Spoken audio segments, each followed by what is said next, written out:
This is the first painting of the Colossian series, and that is titled Filled. It's the first desire of Paul that his people of the Colossians will be filled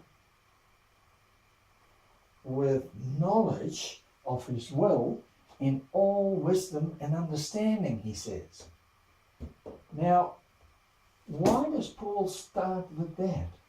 Because I interpret that as Paul has a view of the glory of God, and that God desires to add that glory to his people. There is a narrow channel there in the middle, and at the bottom here are his people, and Paul sees them as wanting, as deflated. And Paul wants them to expand with the knowledge of his will and spiritual understanding. And that is something that Paul knows that they will need in their walk with him. At the same time, they will to get to know him.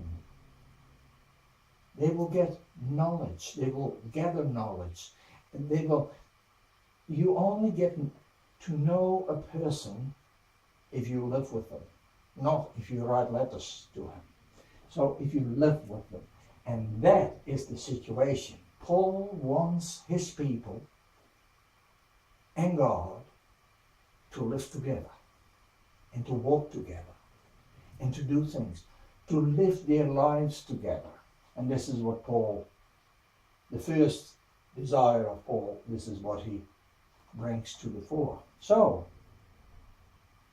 what Paul wants and what Paul says is, if you start from this foundation, everything else after that you will understand and it will fall in place. So, the deflated people will be expanding and will grow in the knowledge of God by his Spirit. That's what Paul's after.